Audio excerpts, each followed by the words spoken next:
He looks older than me, but I was born the same year. Matanda na tayo eh. Ano pa kailangan natin? Pera? Power? Ano, ilang helicopter ba ang gusto nyo? Ilang bahay ba dyan sa Forbes ang gusto mo, Romualdez? Tapos ngayon, di ka man lang makauwi dyan dahil saradong-sarado yung gate mo. Takot kayo na batuhin ng itlog at kamatis ang mga bahay nyo at kotse nyo? What's that for? From the start, kung sinabi nyo na, itong mga dilawan na to, itong mga kakamping na to, wala at sinabi yan, puro lang yan promises. Sana, day one, ginawa niya na, I'll prove all of you wrong. Hindi ako addict. Babangon ako maaga araw-araw, and I'll face the people, I'll prove you wrong, hindi ako addict. O hindi ba niya ginawa yan? He was absent most of the time. Did you see BBM? Did you see BBM in the first year? Ngayon lang yan si BBM lumabas doon sa mga dam, sa mga ganyan-ganyan. And his people already told him, boss, hindi na talaga kaya, boss.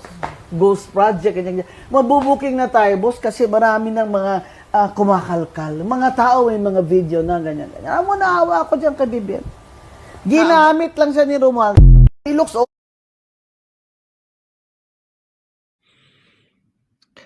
Ay, magandang umaga po ha. Medyo pause pa rin po pero kinakailangan mag-spokes hour kasi nangako tayo nung isang araw na yung completely walang boses natin, ang susunod na pag-uusapan natin ay yung sabuatan ng mga loyalista at ng mga dilawan. Saan ko ba nakita ko po itong sabuatan nito? Well, nung isang araw po, hindi mo kon lahat na kahit anong kulay, kahit anong paninindigan, sumapi po sa rallies, no, labang sa korupsyon. At ang pinakamalaking rally nga po na inaayos ngayon ay yung sa 21. Nagkaroon daw po ng counting problema kasi ang sigaw nila is no to corruption na tama lang naman. No? Dahil yan po talaga ang dahilan kung bakit nagsasama-sama ang tao dahil pikampikan na sa korupsyon ng taong bayan na habang lumulutang tayo sa tubig baha, ang mga congressman at saka senatong ay magarbong mga buhay, no, na parang walang pakialam sa ordinaryo mga mamamayan. So tama lang po na ang ating sigaw ay no to corruption. Pero nagkaroon daw po ng konting problema kasi may mga grupo kasama ng mga DDS na gustong isigaw Marcos resign. At tumututol ang mga dilawan. Isa po sa major organizer ng 21 ay yung pamangkin mismo ni Cory Aquino, no, na anak ni Apo Bali ni Cory Aquino, anak nung daughter ni Cory Aquino na married to a D. At sila yung nagsasabi na hindi po pwedeng isigaw ang Marcos resign. So para maintindihan natin bakit bawal ang Marcos resign sa pagtitipon laban sa korupsyon, at alam naman natin ang pangalan ng Marcos ay kadikit talaga ng korupsyon, no, sa kasaysayan ng Pilipinas at sa buong mundo. Guinness Book of World Records, top 5 most corrupt family. No? Bakit ba ayaw isigaw ng mga dilaw ang Marcos resign? Well, obviously, dahil sila po ay nagkaroon ng sabuatan. Yan po ang dahilan kung ba't ako naniniwala na naging number 2 at number 4 itong si Bam Aquino at saka si Francis Pangilinan. Hindi naman po yung magna-number 2 at magna-number 4 kung hindi nagsaling puwersa ang mga dilawan at ang mga loyalista. Kasi nga ang Pilipinas po, 1/3, 1/3, 1/3 yan. Kung sino nagkampihan, sila mananalo.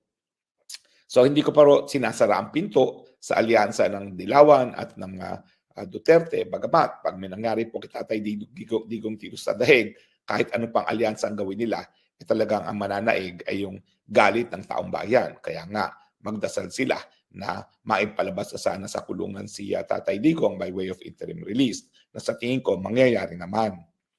Pero bakit ba nagsabuatan ang mga loyalista at ang mga dilawan na alam naman natin na pinagdududahan na pumatay kay Ninoy Aquino ay ang pamilyang Marcos din, no? At yan naman po ay hindi pa napapasinungalingan hanggang ngayon. Well, ang dahilan po, kwarta. Pera-pera lang po ang pinag-uusapan. Well, alam na po natin sa kasaysayan kung paano yumaman ang mga kawangko ng Tarlac. Minawala pong yaman ang revolusyon nung panahon po ni General Luna, at ang pinagdududahan ay ang isang girlfriend ni General Luna na ninuno ng mga kuwangko ang siyang kumuha ng kayamanan ng revolusyon. Yan daw po ay ginamit nila para ipautang sa mga magsasaka at kapag hindi makabayad ng utang mga magsasaka, kinukuha mga lupa. Hanggang naging 15,000 hectares na ang lupain ng mga kuwangko dyan sa Tarlac. Isa na sila sa talagang pinakamalaking landowners sa Pilipinas. Well, nung panahon po ng agrarian reform, at in fairness, ito naman ay sa panahon ni Cory Aquino, na-agrarian reform po ang Hacienda Luisita. Hindi po 15,000, kundi 4,500. So malaki pa rin po ang naiwan sa kanila. Ang unang halaga na sinabi ng gobyerno na dapat bayaran ay 196 billion. Dahil ito naman yung halaga na binili rin ng Hacienda Luisita doon sa isang kumpanya na nagmamay-ari ng lupa na yan, na sila rin ang may-ari. So kapag sinabi mo na mayroong just compensation, syempre yung just compensation, kapareho lamang nung halaga ng binayad ng Hacienda Luisita para mabili yung 4,500 hectares. Pero hindi po syempre nakontento ang mga kuwangko dahil ang gusto nila talaga ay kumita ng malaki. So napalaki po nila yan hanggang half a billion hanggang naging 1.2 billion. Now, yung panahon po ni Chief Justice Corona, isa sa suspecha kung bakit pinatanggal nga si Chief Justice Corona, kasi ang desisyon ng Korte Suprema noong mga panahon na yon, ang just compensation lamang ng mga kuwangko ay 196 million. So later on po, lumaki yan at naging half a billion hanggang umabot sa 1.2 billion. Now, yung halagang ngayon ang sinabi ng Court of Appeals na halaga ng Hacienda Luisita. Kaya lang, dahil hindi nabayaran mula nung kinuhang lupa na yan, binigyan sila ng interest. At kapag sinama mong interest doon sa 1.2 billion na halaga di umano ng Hacienda Luisita, aabot ngayon ang award sa mga kuwangko ng 29 billion pesos. 29 billion pesos, gayong nabili nila yung 4,500 hectares na yan sa halagang 196 million. Ito po ang dahilan kung bakit sabuatan ngayon ang loyalista at ang mga dilawan. Pera, 29 billion to be more exact. Alam niyo po, with 29 billion, at kung yan ay mababayaran, yan po ang pinakamalaking award sa kasaysayan ng Pilipinas. At sigurado po ako, kung matatanggap yan ng mga Kuwangko Aquino, sigurado balik na naman sila sa pagiging presidente, dahilan kung bakit itong si Bam Aquino ay ngayon number 2 sa Senado. With 29 billion at kinakailangan lang naman ng mga 8 billion para manalo para sa presidente, sigurado na po na makababalik sa pwesto ang mga dilawan. At ang tingin ko nga po, ang kanilang pambato ay itong si Bam Aquino dahil una-una, kapareho ng pangalan Aquino, pangalawa, kamukha pa, at pangatlo, meron ng pera. Naintindihan ko naman po na ang pag-aari ng Kuwangko ay hindi pag-aari ng Aquino.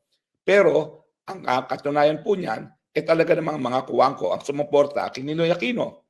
Dahil bagamat si Ninoy Aquino ay coming din from a political family sa Tarlac, hindi naman po sila ganun kayaman. Ang talaga nagbigay ng pondo para maging senador at maging politiko ang Ninoy Aquino ay ang pamilyang Kuwangko.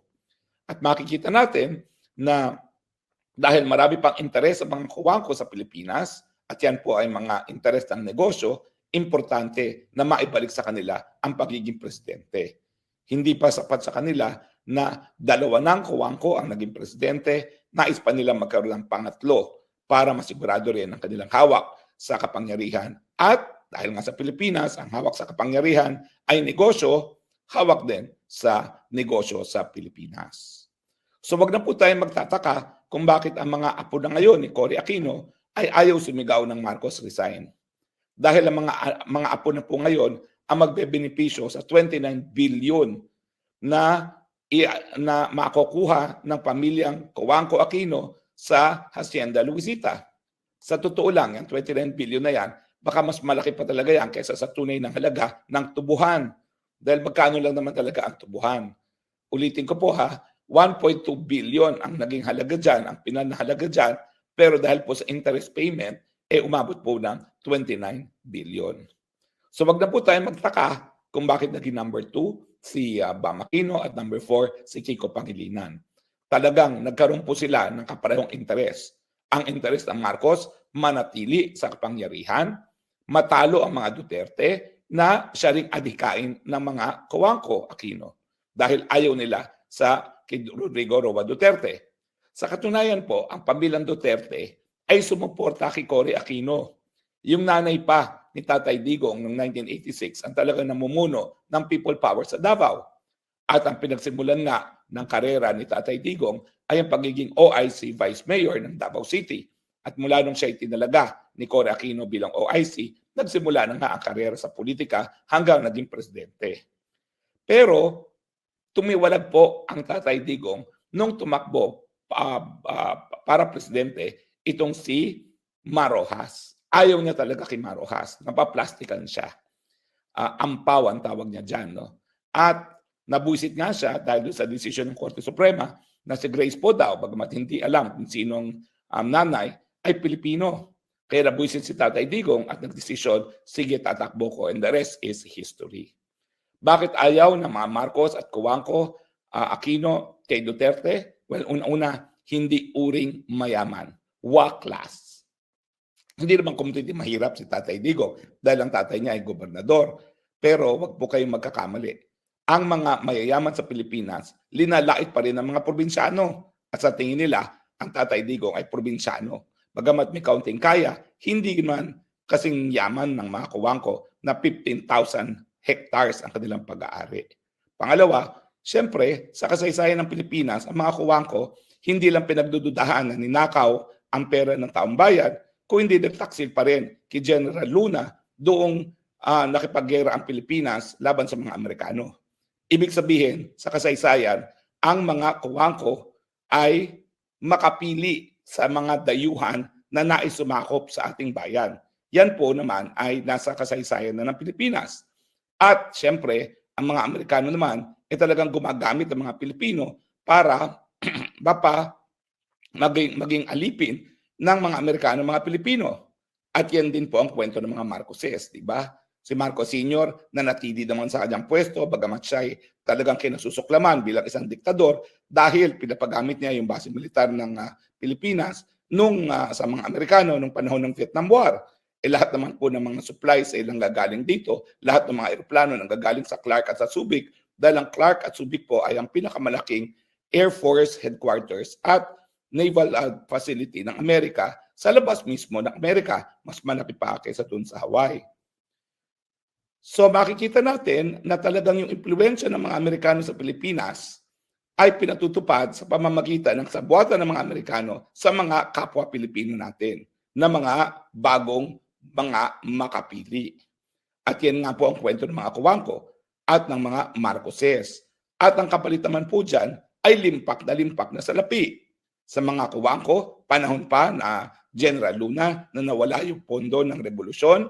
Sa mga Marcoses, hinayaan nila na mangurakot at maging top 5 sa Guinness Book of World Record na pinakakurakot na leader kapalit ang kanilang pagiging sunod-sunuran na nagpapatuloy na naman sa ngayon. Dahil ang Marcos Jr., sunod-sunuran, hindi lang pinagamit ang siyem ng base militar ng Pilipinas sa mga Amerikano para sa isang gera na wala naman tayong kinalaman dyan sa Taiwan.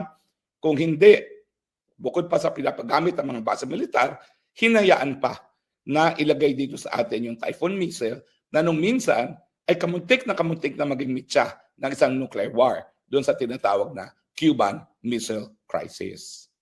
So ang kasaysayan ng Pilipinas, may dayuhan na nais manakop at ang pananakot palaging pinapatupad gamit ang kapwa Pilipino na ang kabayaran ay pinayayaman ng santamukal.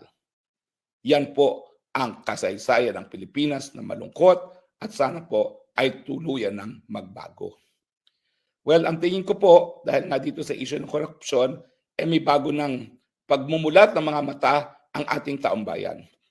Alam nila na ang mga politiko ay naririyan sa kapangyarihan dahil sa pera. Number 1, pangungurakot. Pangalawa, pera na binibigay ng mga banyaga kapalit ng kanilang pagiging sunod-sunuran. At sa tingin ko, itong galit na ito ay po pwedeng maging panimula para sa tuluyang reforma sa ating sistema. Ang kauna-unang dapat pong mangyari ay yung realisasyon na ang pagpasok sa politika hindi negosyo. Nang dapat gawin ng Pilipino, parusahan yung mga politiko na nakikipagsabuatan sa mga dayuhan para itaguyod ang interes ng mga dayuhan, hindi ang interes ng mga kapwa Pilipino.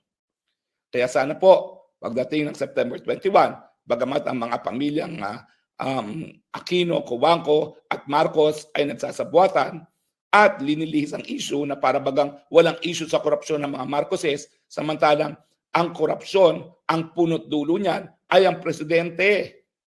Siya ang nagtalaga kitambaluslos. Siya ang pumayag sa budget na binaboy ni Tambaluslos para magkaroon ng napakalaking kita ang mga congressman at senatong.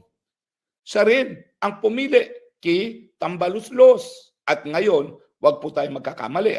Bagamat meron ng bagong muka sa Kongreso na si Bogie D, na mabait naman niya, kilala ko yung personal, pero ang katunayan niyan, yan po ay bata-bata rin.